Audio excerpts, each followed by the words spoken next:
Hello foodie family, कैसे हैं आप सब लोग। स्वागत है आप सबका मेरे छोटे से किचन में, मिनी रसोई 9 में। तो आज हम लोग बनाएंगे वेज थाली, जो देखने में बहुत ही सुंदर है। बनाने में उतनी आसान तो नहीं है, पर देखने में और खाने में बहुत ही स्वादिष्ट है।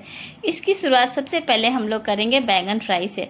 बैंगन फ्राई बनाने के लिए सबसे पहले हम लोग एक बैंगन लेंगे।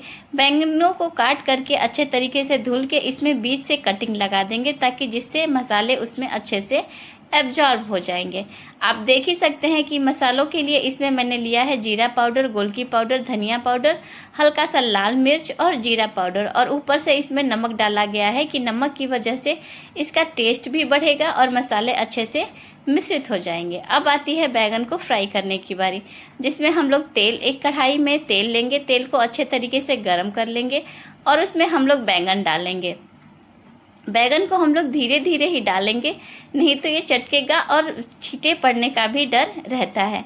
बैंगनों को एक बार अच्छे तरीके से पलट के हम लोग देख लेंगे कि अभी ये कितना पका है या कितना पकना अभी इसका बाकी है। इसलिए हम लोग बैंगन को उलट पलट करके दोनों तरफ से सेकने का काम कर लेते हैं।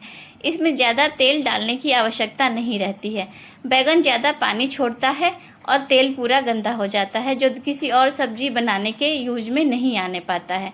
बैंगनों को निचोड़ लेंगे हम लोग, और इस प्रकार हम देखेंगे कि हमारा बैंगन दोनों तरफ से पक करके तैयार हो गया है, और हम बैंगन फ्राई को निकाल लेंगे अपने थाली में। इस प्रकार हमारा बैंगन जो है वो तैयार हो गया है। बैंगन फ्राई को अलग अलग जगहों पे अलग अलग नामों से पुकारते हैं। कहीं बैंगन फ्राई, कहीं बैंगन का भाजा, तो कहीं बैंगन का बोजा भी इसको बोलते हैं। अब हम लोग आते हैं हमारे दूसरे डिश की तरफ, जिसका नाम है मिक्स वेज। मिक्स वेज में सबसे पहले हम लोग कढ़ाई में तेल को गरम करेंगे, फिर उसमें आलू डालेंगे। आलू को 2 मिनट भूनने के बाद हम लोग उसमें गोभी डालेंगे। आलू को 2 मिनट भूनने के बाद हम इसमें गोभी डालेंगे। आप देख सकते हैं कि गोभी भी हमारी थोड़ी थोड़ी सी अच्छे प्रकार से भुन गई है। अब हम लोग इसमें गाजर डालेंगे। गाजर जो है मीडियम साइज के होंगे, लंबे लंबे होंगे, और उसके बाद हम लोग इसमें बीन्स डालेंगे। जो सब्जियां देर में पकती हैं उनको पहले ही हम लोग डालेंगे, जैसे कि आलू, गोभी, गाजर और बीन्स। इनको समान मात्रा में और बारी बारी कट के डालेंगे, क्योंकि ये सब्जियां थोड़ी देर में पकने का काम करती हैं। जो सब्जियां बाद में पकती हैं या जो सब्जियां सबसे पहले पक जाती हैं, उनको हम लोग बाद में डालते हैं। अब हम बीट डालेंगे इसमें। बीट डालने से एक सब्जी का कलर भी अच्छा होता है, टेस्ट भी अच्छा होता है, और ये हेल्थ के लिए भी अच्छा होता है। देखिए हमारे सब्जियों का कलर कितना बढ़िया बन करके आया है। अब हम शिमला मिर्च की बारी आती है। शिमला मिर्च हम इसमें तीनों कलरफुल डालेंगे, लाल वाला भी, पीला वाला भी और हरा वाला भी। शिमला मिर्च जल्दी पक जाता है, इसीलिए हम लोग इसको लास्ट में डालने की कोशिश करेंगे। ध्यान रखिएगा, शिमला मिर्च हमेशा लास्ट में ही डालते हैं। और सबसे लास्ट में हम लोग डालेंगे अपना मटर। ये मटर फ्रोजन है, ये सीजन नहीं है मटर का, इसलिए मैंने मटर को पहले ही गर्म पानी में बॉयल करके रख लिया था। अब हम सब सब्जियों को एक साथ मिला लेंगे। इसमें हम लोग कोई सा भी मसाला अभी नहीं डालेंगे, और इन सब्जियों में ज़्यादा मसाला डालना भी नहीं है, क्योंकि ये एक मिक्स वेज भुजिया टाइप का सब्जी है। इस वजह से हमारी सब्जियां अब अच्छे तरीके से भुन चुकी हैं। अब हम इनको एक अलग प्लेट में निकालने का काम करेंगे। इस प्रकार से निकालेंगे कि तेल हमारा पूरा कढ़ाई में रह जाए और बस सब्जियां ही निकलने पाए।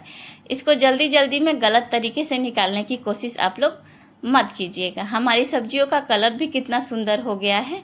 अब हमने सारी सब्जियों को धीरे धीरे अपने सब्जी के कढ़ाई से निकाल लिया है। अब हम लोग इसके बाद आगे का प्रोसेस शुरू करेंगे। इस भुजिया वाली सब्जी में, मिक्स वेज में, हम लोग 3 फोरन डालेंगे। 3 फोरन में आपका रहेगा मेथी 1 चुटकी, सरसों 1 चुटकी और जीरा 1 चुटकी। सब्जियां कम है, इसलिए हम लोग फोरन भी कम ही डालेंगे। अब हमारे फोरन चटक गया है, तो इसमें हम लोग अदरक, लहसुन और प्याज को अच्छे तरीके से बारीक बारीक काट करके सब्जी में डालेंगे। हम लोग इस फोरन में डालेंगे। प्याज को हम लोग अच्छे तरीके से भून लेंगे, और फिर इसमें बारीक कटा हुआ टमाटर भी डालेंगे। टमाटर को और प्याज को और फोरन को एक में मिक्स करके अच्छे तरीके से हम लोग भून लेंगे। अब बारी आएगी हमारे मसालों को डालने। इसमें मैंने कोई भी मसाला पीस करके नहीं डाला, सारे मसाले पाउडर फॉर्म में ही डाले हैं।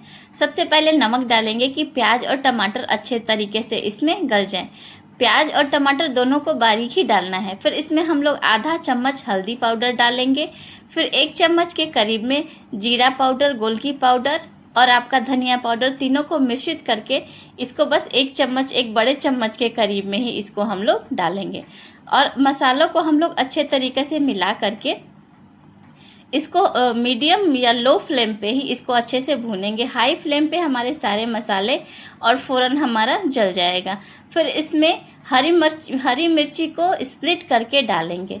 फिर इसमें थोड़ा सा हम लोग पानी मिलाएंगे। देखेंगे कि मसाले हमारे जल रहे हैं तो थोड़ा सा पानी हम लोग इसमें मिलाएंगे ताकि मसाले अच्छे तरीके से मिल भी जाए और जले भी ना। अब मसालों को अच्छे से हम लोग भूनने का काम करेंगे, वो भी एकदम हल्के फ्लो पे, हल्के आंच पे इसको हम लोग भूनेंगे। हमारे मसाले भून चुके हैं, आप देख ही सकते हैं। अब इसमें जो सब्जियां हम लोगों ने फ्राई की हैं उन सब्जियों को, अब पूरी सब्जियों को हम इसमें डालेंगे और मसालों के साथ सब्जियों को अच्छा सा मिश्रित करेंगे। आप लोग देख ही रहे हैं कि मिश्रण करने के साथ साथ हमारी सब्जियों का रंग कितना सुंदर आया है। लाल, सफ़ेद, हरा, पीला, हर तरह के रंग इस सब्जी में हमारे हो गए हैं। और सब्जी को हल्के आंच पे करके ढक के हम लोग भूनेंगे। और इस प्रकार आप देख सकते हैं कि हमारी मिक्स वेज सब्जी अपने अंतिम चरण की तरफ है। एक बार हम लोग खुद इसको चेक करेंगे कि ये हमारी सब्जी हुई है नहीं। अभी ये थोड़ी सी बाकी है, इसलिए इसको थोड़ा सा ढक देंगे हम लोग और हल्के आंच पे ही इसको पकाने का कोशिश करेंगे। फिर अब दोबारा देखेंगे ढक्कन को हटा करके और हम देख सकते हैं कि सब्जी हमारी पूरी भुन गई है। अब चेक करेंगे, ये आलू भी हमारा पक गया है और ये गाजर भी हमारा पक गया है। बाकी शिमला मिर्च, बीन्स, मटर ये सब तो पक ही जाते हैं और गोभी तो भूनने के टाइम में ही पक जाता है। इस प्रकार हमारी दूसरी रेसिपी भी तैयार। अब बारी आती है हमारे चोखा बनाने की। इस चोखा को हम लोग गांव की भाषा में कचूमर चोखा कहते हैं। इसका स्वाद एकदम सौंधा सौंधा सा लगता है। इसमें सबसे पहले हम लोग तेल को गरम करेंगे, उसमें लहसुन डालेंगे और लहसुन को अच्छे तरीके से फ्राई करके हल्के आंच पे भी इसको फ्राई करना है और इसको एकदम लाल कर लेंगे। फिर जब इसको निकालने वाले होंगे तब इसमें हम लोग लाल मिर्च डालेंगे, क्योंकि लाल मिर्च जल्दी ही फ्राई हो जाता है और बहुत जल्दी ये जलने भी लगता है। आप देख सकते हैं कि हमारा लाल मिर्च और लहसुन दोनों ही तैयार हो गया है। अब इसको हम लोग निकाल लेंगे। इसको हम लोग एक अलग बर्तन में निकाल लेंगे। अब इसमें हम लोग क्या करेंगे, एक प्याज को हम लोग स्लाइस में काट लेंगे। इसमें 2 मीडियम साइज के प्याज मैंने लिए हैं, जिसको मैंने स्लाइस में काट करके कढ़ाई में डाल देंगे और इसको हम लोग अच्छे तरीके से भूनने का काम करेंगे। अब प्याज को हम लोग भून रहे हैं। अब इधर प्याज को हम लोग भून रहे हैं और हमारा लहसुन और मिर्चा भी ठंडा हो रहा है, ताकि उसको हाथ से मसलने में वो गर्म ना रहे और हाथ भी हमारा ना जले। आप देख सकते हैं कि प्याज किस तरह से सफ़ेद से गुलाबी हो गए हैं। अब धीरे धीरे इन प्याज में हम लोग सबसे पहले नमक डालेंगे। नमक के द्वारा ये प्याज हमारा गल जाएगा और जलेगा भी नहीं। फिर इस नमक डालने के बाद इस प्याज को हम लोग दोबारा भूनने का कोशिश करेंगे।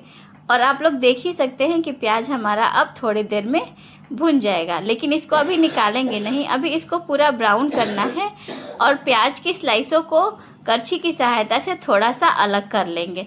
आप लोग देख ही सकते हैं कि प्याज अब हमारा अच्छे तरीके से भुन चुका है। इसको भी हम लोग एक अलग बर्तन में अब हम लोग निकाल लेंगे।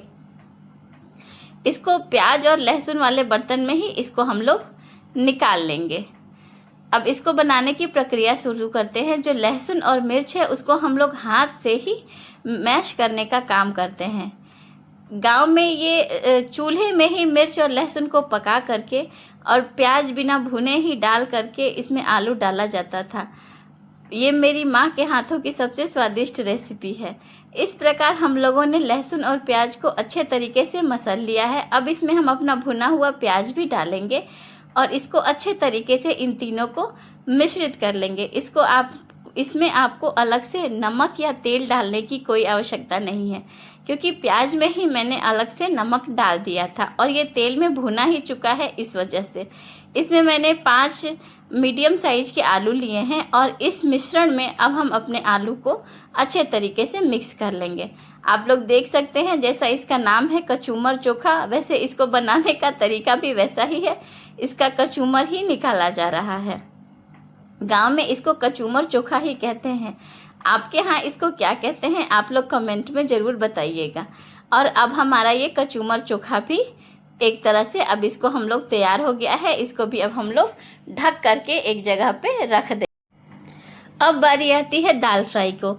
जिस कढ़ाई में हमने प्याज और लहसुन को फ्राई किया था उसी में अब हम लोग थोड़ा सा तेल डालेंगे और जीरा डाल के उसको चटकाएंगे। फिर उसमें चॉप्ड किए हुए छोटे छोटे प्याज के टुकड़े और लहसुन डालेंगे। अब देख रहे हैं कि हमारा प्याज भी तैयार हो गया है। फिर उसी में हम लोग छोटे छोटे पीस में काटे हुए टमाटर भी डालेंगे। एक छोटा सा टमाटर ही मैंने इसमें लिया है और ये मुझे छोटे वाले टमाटर मिले नहीं देसी वाले, तो मैंने यहाँ पे सलाद वाले टमाटर ही डाले हैं जो गलने में बहुत ही दिक्कत करते हैं और जिसका छिलका पचने में भी दिक्कत करता है। इस प्रकार हमारा फ़ौरन हो चुका है। अब हम इसमें दाल डालेंगे और दाल को अच्छे तरीके से डालेंगे कि हम कहीं से जले ना।